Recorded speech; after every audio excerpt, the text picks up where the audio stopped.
welcome to our live streaming today. I'm your host, Crystal. Today, I'm really honored and happy to be here because the topic is really interesting and inspiring. We will talk about how blockchain helps agricultures. As everyone agrees, agriculture is one of the most important sectors globally, but it also faces so many challenges when it comes to financing, especially for the smallholder farmers in the developing countries. It's where EthicHub come into the play using blockchain and DeFi to support the finance for the agricultures. Okay, let me introduce a little bit about EthicHub. So EthicHub's unique model connects the farmers, lenders, collateralizers, auditors, originators, and roasters to help smallholder farmers, providing them with the capital needed to grow their business. To take EthicHub mission to the next level, Bybit has pledged 1 million in the liquidities to the platform, helping to fund more farmers and strengthen the entire agriculture to supply the whole industry. Okay, so let me introduce today's speakers. I'm so excited to hear more about the stories behind, who are also the major players of this meaningful project. The first one will be Gabriela, the Chief Security Officer and co-founder of EthicHub. Yeah, so let me just introduce a bit of EthicHub. So their protocol enables stakers to back impact loans with collateral and the project. This crucial role helps to ensure the lending process remains secure and trustworthy, offering higher yields for those providing collateral. Yeah, so Gabriela, do you want to say hi to audiences and self-introduce yourself? Yes, of course, Crystal. Thank you very much. Thank you, everybody, for being here. I'm very happy to have the chance to tell you more about EthicHub to Bybit's and BGA's audiences. EthicHub integrates finance on blockchain and direct commercialization into a regenerative supply chain where all the stakeholders benefit from interacting. We love to say it is yield farmers backing actual farmers. Thank you very much. Thank you very much. And we'll talk soon about more stories behind. Okay, so the next will be Jorge, the regional director of Heifer Impact Capital. So Heifer International is a renowned development organization to serve as one of EthicHub trust auditors. Yeah, so Jorge, nice to have you here. Do you want to introduce yourself a bit? Thank you very much. It's a pleasure to be here. Pleasure to be supporting this extremely interesting initiative. Heifer Impact Capital is an impact investment fund that is part of Heifer International, and we focus specifically on strengthening that linkage between markets and smallholder farmers through governance and accessible and available finance. It's a pleasure to be here. It's our pleasure to have you here as well. Okay, so the next one will be David, the head roaster and great coffee buyer at Animal Coffee and Haleo. Yeah, so roasters are the customers who purchase coffee in the B2B model, right? The more coffee sold, the more farmers get benefits. Yeah, so nice to have you here, David. Do you want to self-introduce yourself a bit? Hello, everyone. It's a pleasure to be here. Thank you, Crystal, for the introduction. And well, we as a coffee roasters, we need good quality green coffee. And EthicHub is kind of our home for this. So if those projects also help to improve the livelihoods of smallholders and all of that, we are on it for forever. So it's very good to see that projects like that are growing nowadays. And for people like us that are we're very interested not only in coffees that has a very good flavor profile, also have very good stories to share and very good, let's say, empowering situations for them. So it's very good to see those kind of projects grow all together. Yeah, thank you, David. Same here. Yeah, I can wait to chill with you guys for the whole project. Yeah, so the final one is Glenn, the lead of Blockchain for Good Alliance, BGA. So the BGA's mission is to support the sustainable initiatives such as EthicHub. And EthicHub is a key supportive project of BGA right now. Yeah, so Glenn, do you want to say hi to audiences and then self-introduce yourself a bit? Sure. Thanks, Crystal. So, hi everyone, Glenn here. I'm the lead and managing partner for the BGA. Thanks for the introduction, Crystal. Very excited to be here as, playing the role of the bridge of sorts for all the speakers here because, BGA, we are founded by Bybit and EthicHub is our top incubation project for 2024. So, diving into BGA real quick, we were launched in April last year by Bybit and we are a non-profit initiative with key partners, and our main goal is to contribute to societal good by using blockchain technology to solve real-world problems. So, we're excited to be here. Outside of the BGA, I'm also a founder in the Web3 space. So very glad to say that, I'm able to, connect the dots across multiple areas, especially in the blockchain sector where we're all in. So looking forward to a very insightful discussion. Thank you, Glenn. Yeah, so before we start the discussion and all the stories, right? We want to remind our audiences here. Yeah, today we got 2 different giveaways, but before you start the giveaways, right, make sure you already sign up on Bybit. Create a Bybit account, and also you need to have a valid Bybit Web3 wallet addresses so you can win the rewards for today. So the giveaway one is we're going to share 10K FX, ETHIX. It's worth like 1.5K USD for the airdrop. So ask us anything about Bybit incubation effort for Blockchain for Good Alliance and EthicHub. So the top 50 winners will, with the most insightful and creative questions, will win. Okay, so remember just to leave the questions in the chat. And make sure it will be meaningful and inspiring as well. So the giveaway 2 is we're going to split the 500 USDT prize pool. So how does it work? We're going to have the vote for you guys to make your choice. All right, so majority side will win. The question for today, right? Who benefits more from the blockchain loans? Is it the farmers or the investors? Your choice. All right, so remember to take part into the giveaways, and then remember to register your Bybit account. Okay, yeah, so let's go into a discussion because I really can't wait to hear more for this project from you guys. So Gabriela, yeah, so I just very curious, right? What inspired you to start the EthicHub?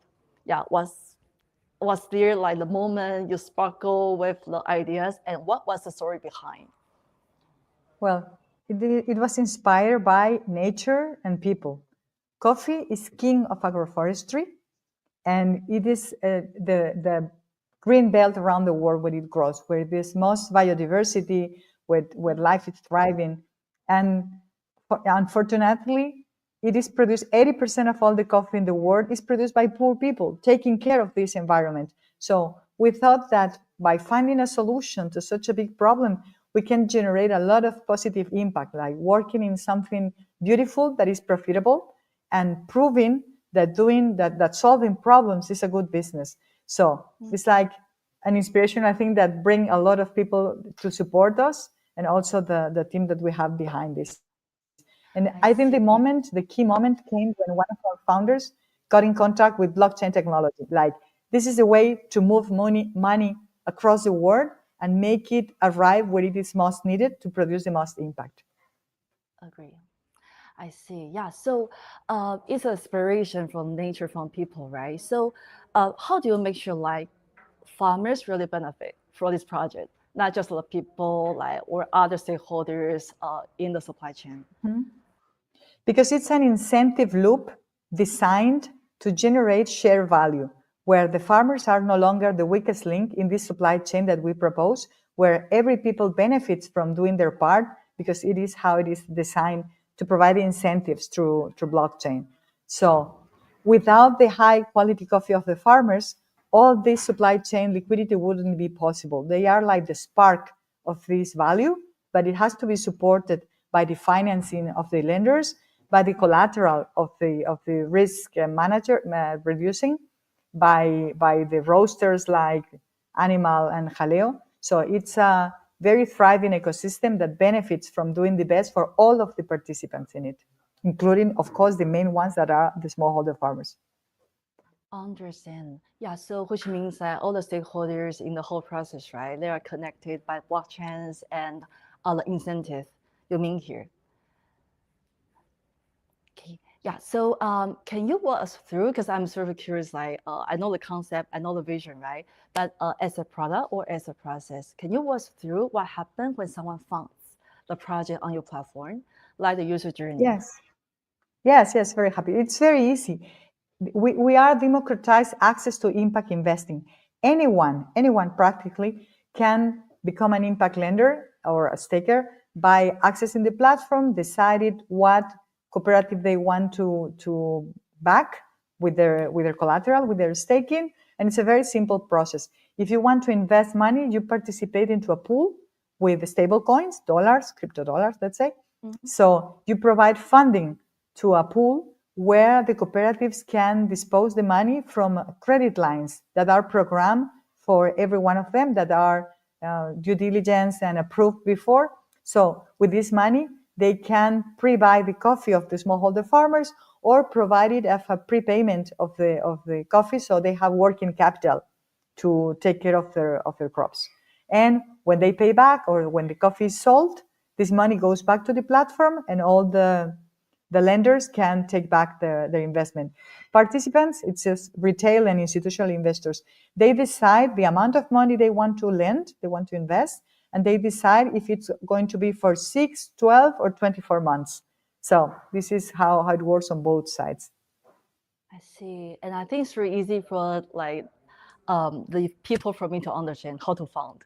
Yeah, I love Yes. coffee. Of course, I want to help the farmers like who are doing the good things and right things.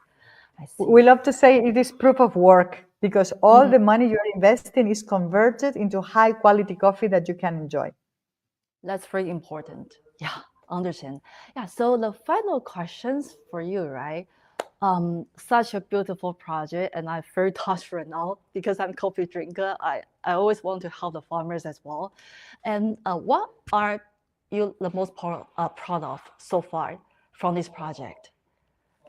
I think many things, as you say, it's a beautiful project. But most proud we feel is the validated impact we have achieved, because this converts into trust, and this converts into legitimacy and into bringing more actors to call the attention that this can be applied in so many different ways.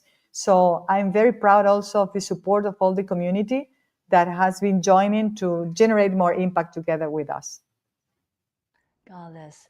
Right. So I think I will also check it out for this project. Yeah. And also maybe like fund or back the farmers for the coffee person. Okay. So thank you very much, Gabriela, for your stories behind. And the next questions will go to Jorge. Yeah. So as auditing auditors, right? Can you explain the specific processes that Heifer follows to validate loan originators and the farmers? Yeah, how does it work? And how do we validate? Yeah, thank you very much. I think auditors is in this particular space. It's very precise, but we build on decades of work in the rural development, which was what Heifer International does, and uh, and we do it with a local context in mind. So we're trying to apply mainstream market instruments, finance instruments, legal instruments, and integrating fintech into these solutions. But the context is local, the development is local. And so we're very, very clear about the value of that. And so from our perspective, we're not just taking a look at the financials specifically. We're not just validating the contracting, the commercial terms, the financial need, the records, etc., which are important because we must remember this is a system in the end that's based on trust. I very much enjoyed what and appreciate what Gabriela said about trust and credibility. That's what we're looking to improve on, not just improve on it, but found ourselves on it and then strengthen that so that these linkages make it all the way from a financial mainstream product or a market mainstream product all the way to benefiting the specific farmer. So we do have a process that is based on relationship and trust, and we know the participants. We've worked with the participants. We've strengthened their governance, their production capacity, their climate smart agriculture, et cetera.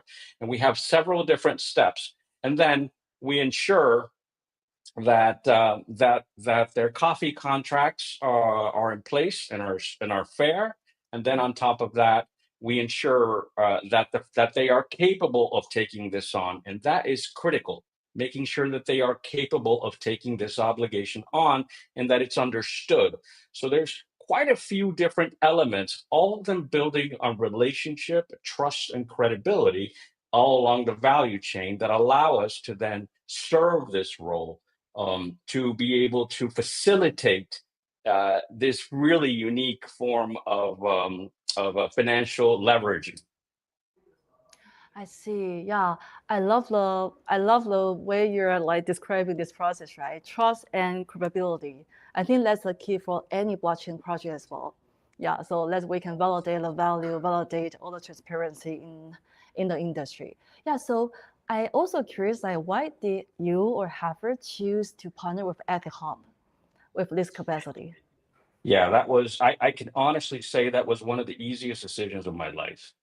I met Gabriela and her partner. Initially, I come from development, mostly energy and infrastructure. I'm now doing agriculture, so development projects, sustainable development projects, all the way through, including the sustainability of finance. And I was introduced to Gabriela and her partner, and I immediately realized that they were values aligned with us, that they understood local context and were firmly anchored in the local realities, not what we wish was true, but what was true, and therefore moving it towards what we wish was true. And that was just spectacular. So we were values aligned, and they very, very much understood the importance of the local context. They were very patient, where they had to bring us into to understand the use and applicability of these instruments, and we developed a very strong working relationship again, and I'll repeat this, trust and credibility that allows for an enormous amount of goodwill that then allows us to now also consider the prospect of extending this model in different directions. But that was literally one of the easiest decisions of my life, of my professional life. All right. Yeah. Thank you for sharing. Yeah. So I think it's super important. That's a core value, right? Whenever we do any like project collaborations or anything else in the world, we should just follow the rules. It's a principle. Yeah. So thank you, Jorge, for sharing the auditing process. I think that's amazing. Like we can utilize this kind of the principle to implement in the blockchain process. Yeah. So the next one will go to our roasters, like David. Yeah, so as a representative of roasters, right, what role do you play in the loan origination process? We as a roasters, I guess that we got an indirect role, let's say. We as a roasters, we have to buy the green coffee in order to operate. And I guess that our most important role here is to validate the quality of the green coffee that we are having.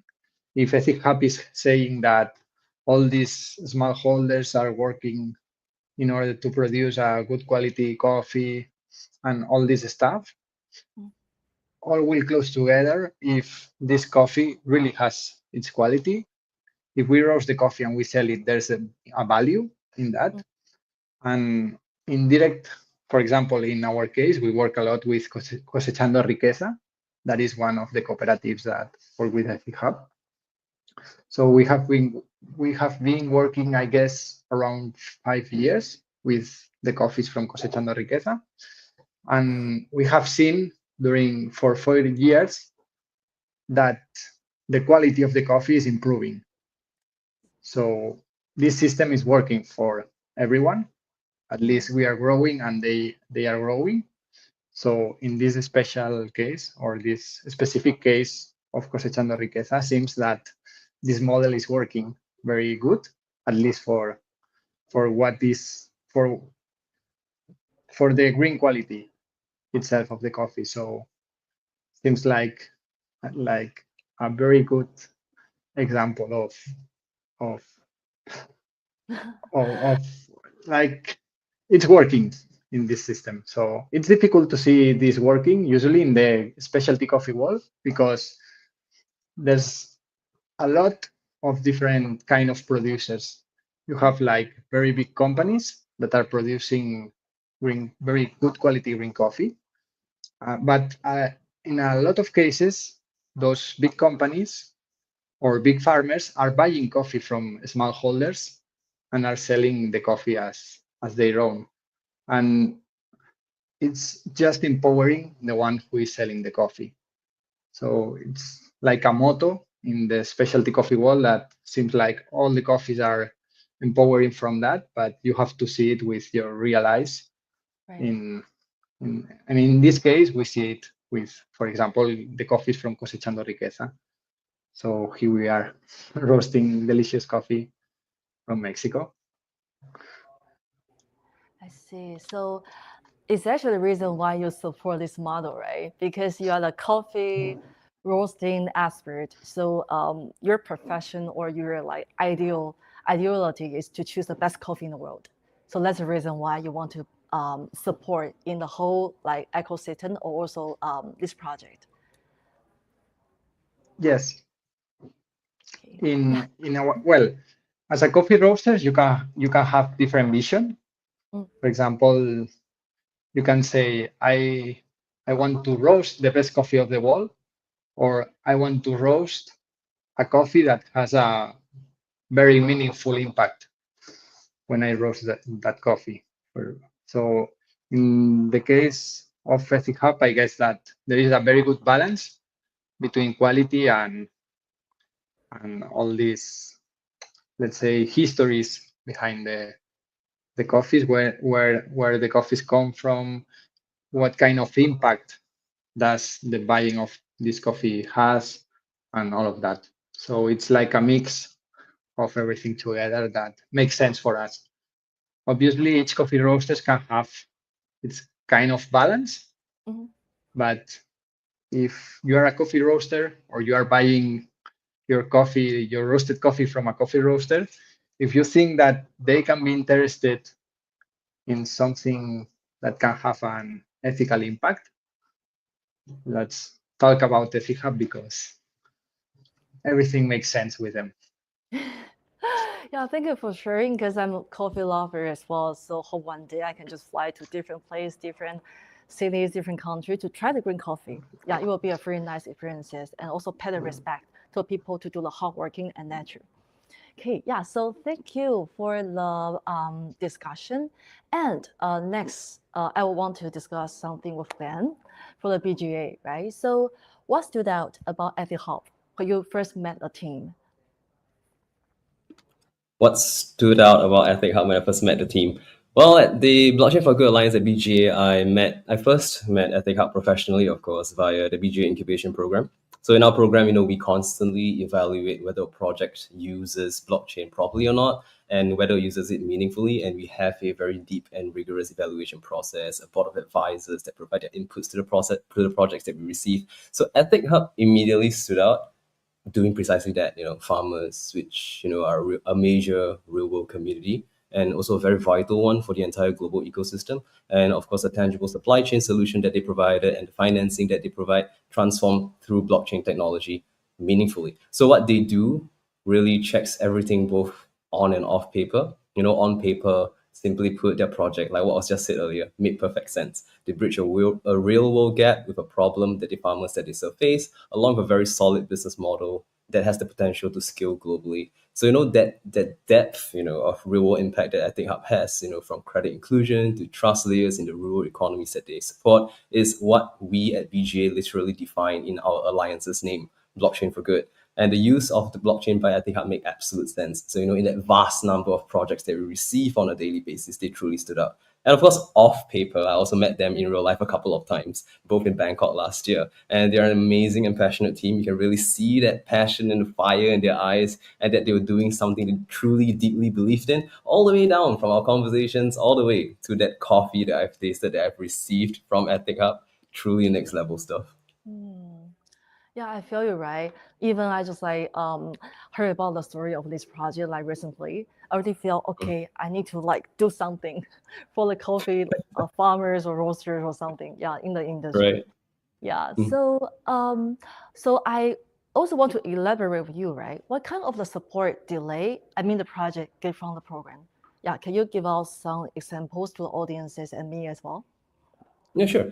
So, like I mentioned earlier, BGA has an incubation program where I first met EthicHub. So, we give projects that we support a whole variety of benefits. Of course, the first level of support we give them to EthicHub specifically, of course, is spotlighting them through our incubation program. Amongst the many applications, EthicHub came in first last year, and they are the one golden project that BGA seeks every single year. So last year when we launched, we had our inaugural, incubation program, and they were the top one project out of so many. And like Crystal yourself, you mentioned earlier, we are very proud to have bridged, one of our incubator projects to Bybit and played a crucial role in supporting them in this $1 million liquidity support from Bybit. But of course, beyond that, we also provide them equity-free grants of our own. So for BGA, we also do support EthicHub with grants. We also give them other forms of non-financial benefits like legal compliance benefits through, expert legal advisory and risk management benefits. We give them brand development benefits where we actually feature their presence at major industry events as much as we can.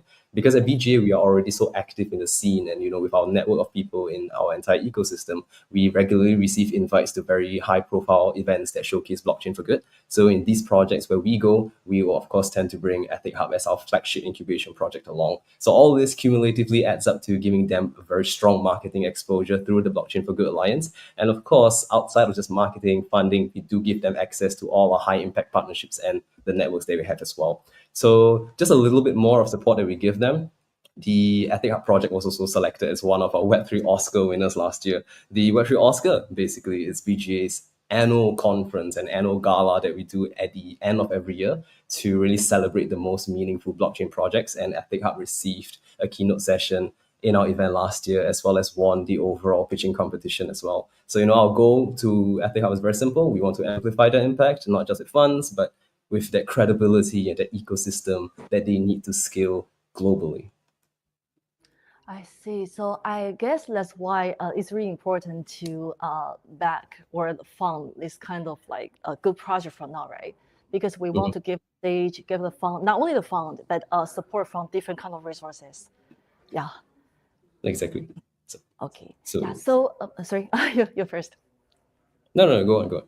No. So because you already handle so many projects, right? From the BGA. Yeah. So what's your message to the early stage founders who working on the real world issues? Yeah. Wow. Okay. This is a very interesting question considering I'm a small founder myself. So this is a very interesting question. What I would say is really don't wait for the hype cycle and instead build through it for what you believe. So a little bit more into this, I believe that every early stage founder has that dream or has a problem that he or she wishes to solve. So, but when it comes down to real world problems in the lens of like BGA and the lens of what we're discussing today, we're talking about ESG problems, right? Public goods issues, etc., social issues.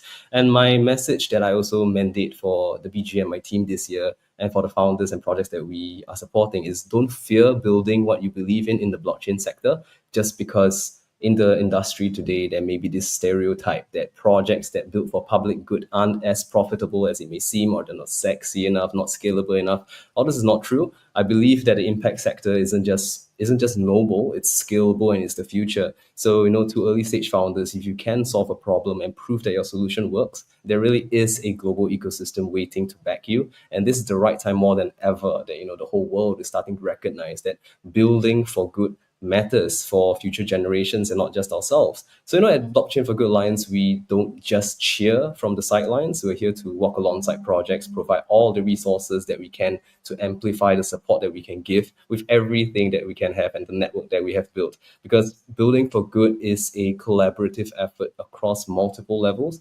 And to the early stage founder, you never know what you're doing, what you believe in, and your mission could very well be the next major movement in blockchain for good, just like what EthicHub is right now. I see. It's remind me from like 10 years ago, right? Or 10 plus years ago, like Silicon Valley just created some incubations, to fund or to back newly aged like entrepreneurs to start their project. But I think with the blockchain for now, more possibilities can be created.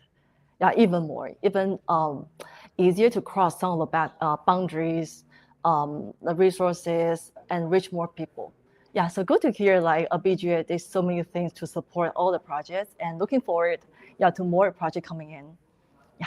Definitely. All right. Thank you very much.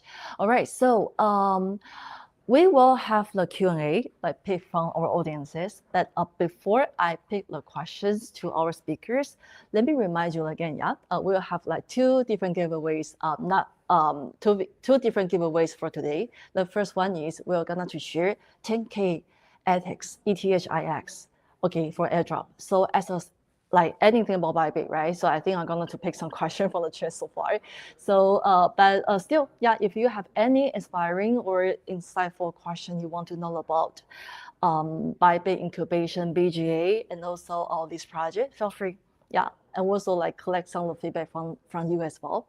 And the giveaway too is we're going to split a 500 USDT press pool. So please vote. In our chat.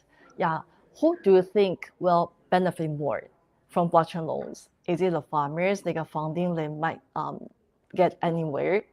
So the farmers can be benefited from this new model, or the investors. We earn the L rate while helping farmers. Okay, so choose your answer, go to vote, and we will choose the winners, and then the rewards will be distributed 14 days after the event to your Bybit account. Okay, but remember to register the Bybit account. Make sure like you have the Bybit with your wallet address so you can participate and get an airdrop. Okay. So it's time for us to choose some question for the speakers from the audience, right? I found actually one very interesting, and I also want to know. I always like ask the questions whenever in the interview or to know somebody from some project. What specific challenges or the pain points do you see in the development of the blockchain-based social impact projects? Such as those incubated through blockchain. Not so sure if anyone want to take these questions, or I just pick one speaker to answer. Okay, sure, please. I think one of the main challenges at the very beginning was the technology itself. Because now we all talk about blockchain thinking that it exists, like everybody uses WhatsApp and doesn't wonder how it works. But 7 years ago when we started, that was a real challenge. And regarding the business model, I think the main challenge in the world is that we are disconnected. So people in the global north wouldn't understand the problems in the global south. So trying to explain a new model that didn't exist before with a technology that was just released was very difficult, but step by step, little by little, we convinced each of them to grow and be what we are today. But I think that was the main thing. Now, we always say that at the beginning, it was most a blocker than advantage. But this makes us nowadays to be very well positioned with a proven protocol that will set example that others can come and do something similar in new models that enable the benefit, the share value generation for all the stakeholders participants. Thank you very much. I think also adoption, right? Something new or innovative always got a barrier for users to step in and also to understand. So I think it's challenges we always face when we launch any new technologies and new projects. So I think the next question I can go to Glenn. So what motivated Bybit to launch Blockchain for Good Alliance, and how does it align with your broader corporate vision? Vision. Our larger corporate vision. Well, okay. I can answer for the BGA, but perhaps if it's from the Bybit angle, then I might not be the right person to answer that. But of course, the main goal of the Blockchain for Good Alliance, why we were launched, is because we do start to realize that there is the potential of blockchain that can be used for real world problems, but that is very far overshadowed by a lot of hype news, right? So we always think about crypto, we always think about scams. And even right now, right, with Trump and his tariffs, and people were expecting like, hey, Trump is in the office now, so crypto should go up. And then now that Trump is having all these tariffs, everything has crashed, so the whole market is turmoil, things like that. So once again, you have this situation where the word crypto overshadows blockchain, even though crypto is an extension of blockchain, essentially. So people are missing the message that blockchain is a technology that has far greater benefits that can be used for both commercial as well as social good. So I would say that in that, as much as I'm aware, as much as I can, reveal in that sense, the BGA's core position is to really be some player, some key player in the market that will be at the forefront of pushing blockchain technology for good, and also to be in a position where we say that, just because we are backed by Bybit doesn't mean that the blockchain is just about crypto. We can also have the resources to really push initiatives for blockchain projects that are building for good to really have a real world and meaningful impact. And that's essentially the essence of what the Blockchain for Good Alliance really, really stands for. Yeah, thank you again. I think it's back to the vision, right? It's back to the vision. Not me, but the persons who created blockchains or bitcoins or crypto, right, always want to make the world better. Yeah, so we, apart from like doing the tradings all the time, right, we always like think about how to make people who can be more comfortable at the place they live in or they work harder. Yeah. So I want to assign one question to Jorge. Yeah, because you are the auditing expert. Yeah, so can we expect anything like the public facing dashboard or tracker to follow the progress of these good projects? Yeah, how do people know like they found their money in such or certain projects, right? Is it really transparent, or is it really helping people, or is it really making progress? Yeah, how do you think? Yeah, I think that's a very good question because at the end, what we're looking for is impact, right? How do we define success? Well, first, what problem are we trying to solve? Second, what is our definition of success? And third, how are we going to measure that success? What metric is going to be the metric that's going to give us that certainty? And so, because of our focus on local context and our track record working in countries like in this case, the Heifer Mexico team is extraordinary. Then sometimes we have to make sure that we're even focusing on the specific area where the coffee is being produced and how we define it. But we track that. We have those metrics from the impact investment side. For us, it's I think a fairly transparent question. What our mission is making sure that there's added access and availability of finance at the right terms for the right context. And so, if in fact we have intervened, we've done our job well, then that should mean that in this case it's been debt for good, right? It's a loan for good. And then we should be able to measure what that means for them in the longer term. So how did it change their economic case? How did it change their economic situation? And that's luckily that's something that we can track, especially if at the beginning we are very clear about what the baseline is, what we're working with, where the gaps are in capacities, where the gaps are in governance, where the gaps are in measuring, and we're ensuring that we're tracking that. And so we can determine after a loan, a specific loan, whether it's small or large, how has their financial situation improved? That's one. But the second thing, which is super important, is how has their view of their opportunities and the way that they view these commercial transactions, how is it done? Because it's not minor what Gabriela said at the beginning. The onboarding is a challenge at the beginning. But once we get through that, there's several different hurdles, but that's how we measure. And that's how we can be certain that what we define that it made an impact on the association or on the cooperative that is taking the lead in this transaction on behalf of the farmers.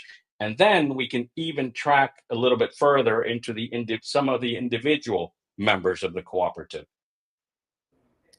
I see. Thank you, Jorge. Yeah, I think blockchain also, right? Because I also like thought of some of the project before. I want to do some of the charity for the certain people. I think blockchain actually is a very only few of the way we can track. Yeah, track the route, track everything, information, the fund, something like that. Yeah, so I think that's a very broad and very important question to discuss for any blockchain project as well. Yeah, so I also see another very interesting question is what are some specific benefits these coffee farmers will receive through this initiative? Yeah, not so sure if Gabriela or David, you guys can advise these questions. Yeah. Yeah. David, if you want to participate now. Well, I will speak about my experience and examples of success that I have seen, and also kind of benefits that coffee farmers by itself have had.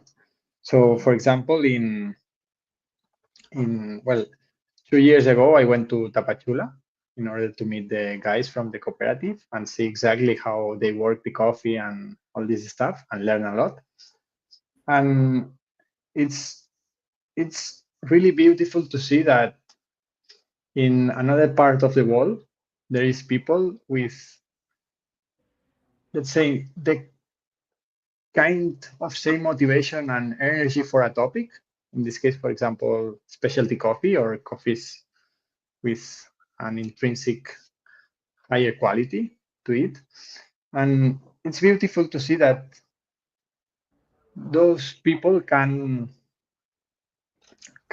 spend their energy and time and their work in order to have something meaningful back. So, for example, it's very easy to see in the coffee world that if you grow coffee, coffee kind of traps you in a cycle of poverty. So it's for me it's very grateful and beautiful to see that everyone in the chain, from bottom to the top, let's say, in the historic pyramid of the coffee value, that at least everyone is starting to enjoy their work. Their work have a meaning and has a value, and everything makes sense together. So if a lot of coffee is sold, it's better for me, but also it's better for the farmer.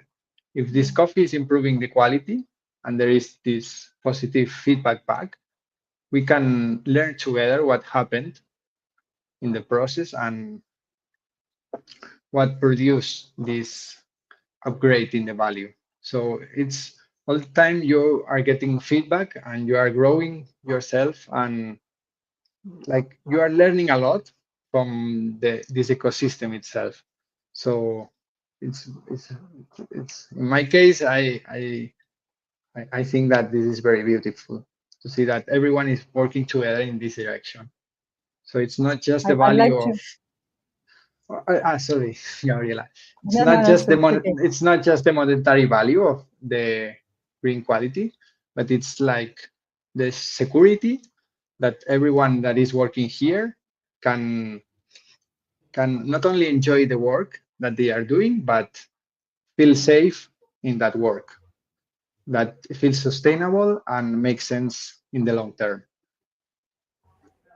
Yeah, I would like to complete this with a little story of a guy benefited directly from these loans. As David is saying, they can trust, they can plan for tomorrow because they can trust they will count on the resources necessary for the next harvest, because harvest lasts 1 year. And according to the World Bank, the definition of where they were, it's trapped in poverty because of the access of money was so expensive and so small, so little money. So one of the things we are very proud of, it's the baseline set by Hafer International, through 60 decibels, which is a consultancy firm. As we say in blockchain, don't trust, verify. Well, our impact is verify, and one of the outstanding findings on this Inform is that we are tapping unserved markets. When the beneficiaries were interviewed, they said they didn't have access to other type of finance if it wouldn't be because of EthicHub and Hafer. And one of the participants was about to lose his tiny lands to a shark loan because of the high interest he got this little money from, and because he was financed by the cooperative, he could release his land and get it back. And that's a beautiful story. It doesn't mean a lot for everybody else, maybe, but for this family that could keep their land, it's very important. Let's think that they live in tiny houses with tin roof and dirt and soil ground, and any little benefit, it's increasing, it's improving their life standard. So EthicHub mission is to improve their living standard through their own productivity, and we want blockchain to enable collaboration among equals and not charity. Because if we build stronger and more sustainable, more regenerative business models, we don't need charity. We can do business together as equals. That's one of the things I love most about this blockchain enabling as a tool. Yeah, thank you, David and Gabriela. Actually, right, I want to follow up with another question. Want to combine the question from our audience and from me, actually. Yeah, because you mentioned about like it's smallhold farmers, right? Yeah, they may not have the resources behind. They just have the field to do their own business. So, how do you scale? Yeah, how do you scale? Is it through a blockchain? And what's the tip or the trick for you to scale the solution to more and more farmers around the world? Yeah, also, right? How do you make sure like the blockchain solutions like accessible and user-friendly for farmers? Yeah, because somebody who may not have enough technologies, literacy, or devices, etc. Yeah, so how do you measure that? And also to what's your plan to scale to more people in the world? This is very important to point out. We are proving smallholder farmers can benefit from blockchain technology even if they don't interact with it. Because there's not just the literacy barrier. They don't have connectivity. They don't have access. That's access to internet or even sometimes to energy. So we are designing the incentives loops based on blockchain and theory of game and trust circles to enable these benefits to arrive to them. But it is through the cooperatives that they get in contact with the blockchain. It's the cooperative, is the legal representative from the cooperative, the person that gets training into converting the stable coins into local coins to use them with the farmers. So it's not necessary yet for the farmers to interact directly with the technology, but they will soon. We are very happy with this because maybe in 1 or 1.5 years, technology on Starlink is going to be ready for the farmers to have access to the satellites Wi-Fi without antennas. That's the next stage. And then we will be able to trace the money from the cooperative to the farmers. And also when we get more benefits like the biodiversity services they're providing, like carbon credits, they would be able to get paid for those services they are providing right now as stewards of the land. And as how to scale this solution, we rely in auditors as Hafer International, who has access to thousands of cooperatives in the world. And we're also talking with other development entities that are in this same position of reputation and in contact with other cooperatives, and also through the commercial side. That's the easiest way, because in the first stage, you buy the coffee of these cooperatives, providing there's the accorded quality. But this makes it very simple because you have the coffee as collateral. So it builds a loop of confidence, of trust that is intended to be a long-term relationship with them. I see. So may I just understand or to simplify my understanding of the whole ecosystem, right? It's more like a gamification. Yeah, between the funding, the users who want to fund the farmers, and also the platform. Yeah, you use like incentives and also like something easier to understand to build up the whole ecosystem, and it will become the positive loop. Totally, because they combine the integrated systems services that we provide. It's not just lending, it's not just financing, but also markets. Because if they get access to affordable finance, but they cannot sell their coffee, they won't receive the benefit. And this is the incentive to pay back the loan, because if they get access to a bank, for example, in the future, the bank sees that this is profitable to reach these farmers, but the bank won't offer them trading services. And also the buyers, they don't have the ability to provide them the financing. So by integrating both financing and commercialization, we close the circle of the supply chain. That gives the loyalty from the farmers to keep delivering high quality coffee because they get paid for it. So they get the benefit of their work, and roasters are trusted into participating into this supply chain because they know they will always get the quality they require for the customers. Lenders will get the 8% return for providing the liquidity to the supply chain. Stakers will get the return by providing also the support to these loans. And the auditors also get the benefit of the projects they are supporting. So everybody gets the piece of what they are producing together as a share value model. I see. Yeah, thank you for your explanation. I think many audiences are asking the similar questions, right? Yeah, what's the cooperation of each stakeholders in the project, something like this. Yeah, so hope everyone can get an answer and also have some inspiration of sharing for today. Yeah, so I think we still got time. Let me just pick a last question. Glenn, because many people are asking about the BGA, right? So what's your or BGA's plan, maybe to choose the similar project in the future, or what's the criteria for the project and developers to enter the program? Our incubation program? Oh, very interesting. So just to since we're on the topic, I can actually do a quick introduction on our incubation program since a lot of people are actually asking.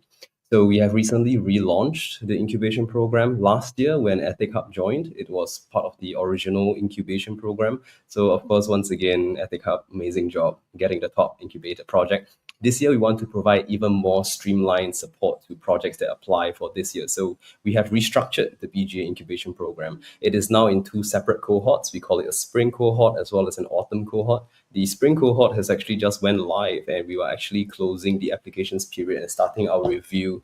If I'm not wrong, it's around 22nd of April. That's the deadline for this current batch, even though we do accept applications on a rolling basis. So once these 2 cohorts are underway, we provide the advisory support through our network, as well as, both in funds and in non-financial kind of benefits.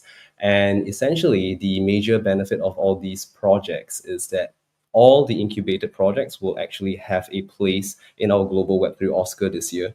And all of them will actually receive equity-free grants. So when we restructured the entire incubation, we made it such that every single project that come into it are rigorously evaluated. So this is why we have also split it into multiple rounds. So there will be an initial review by the BGA team. And then for notable projects, we actually bring on board our expert advisory board to provide external input outside of the BGA. So our advisors are made up of founders, they're made up of people from notable global organizations, people who are very active in ESG fields, both in Web 2 and Web 3. So they actually provide their expert input and grade these projects. And last but not least, in the final round, we actually have a very in-depth interview with the selected projects before deciding whether they are incubated in our projects or not. So this year, we actually have 2 major tracks for our incubation project. We call it both the Ignite incubation as well as the Ascend incubation. So for EthicHub, they won the entire incubation last year. So in that sense, they are the Ascend project. So every year, we only look for 1 project that I like to call the golden project for the BGA. So we are looking for similar projects that can be scalable, that provide solutions with blockchain, with meaning, because we do often see a lot of applications that kind of seem to throw blockchain into the solution for the sake of it. So we don't really see that reason why blockchain is an important reason of the project. So we want to have a situation where we kind of endorse the use case of blockchain for social good, but it has to be done so meaningfully. So if we start to realize that, hey, blockchain is not fully tangible or not really core to your project's purpose, or maybe there's no real use for blockchain, and perhaps you might get rejected. So we are going in very deep on why blockchain is being used and how it's being used. So projects that we'll continuously look out for are those that are in line with the UN's 17 SDGs. So we're working very closely with the United Nations, and recently we have actually announced a global joint fund with the United Nations Development Program. So since I'm here, I can actually do a mini announcement for that. So we're very proud of this milestone this year. So all the more we are seeking projects that really build towards the 17 SDGs and solve global projects. So yes, we do look at a wide variety of projects, but they all have to be for global good. I see. Yeah, I think it's really like meaningful for BGA, right? Yeah, you just to make a platform, let the developers of a project to find your platform and then shine. Yeah, Yes. if they're like minimal project, helping people, helping the society, or helping the world, then we should have the stage or resources to bound. Definitely. Yeah. We are at chainforgood.org. The incubation tab is right there. The application form is also right there. So if anybody in the audience has a project that you want to build, you can actually send in your application. Right. We are waiting for more good project like EthicHub. Yeah, for sure. For sure. Yeah. Okay. Yeah. So time flies. I was about to ask more questions, but yeah, still don't have time tonight. Yeah. So thank you all for all the speakers and audiences for joining the session. I believe everyone, including me, really earned a lot from the vision for the project, how it works, and how you make the impact to the world, especially the farmers and coffee lovers. Yeah. So thank you again, and please make sure like you check the EthicHub airdrop campaign. Yeah, so there are different like tax challenges, and you can check out the Twitter, not Twitter, but X page, and also to subscribe or to mint NFT, yeah, from EthicHub. So don't forget to check it out. And during the campaigns, the reward pool is like 200K ethics. Okay, that's a lot. Okay, so thank you everyone again. So see you next time. TGIF and goodbye. Thank you. Bye. Thank you very much.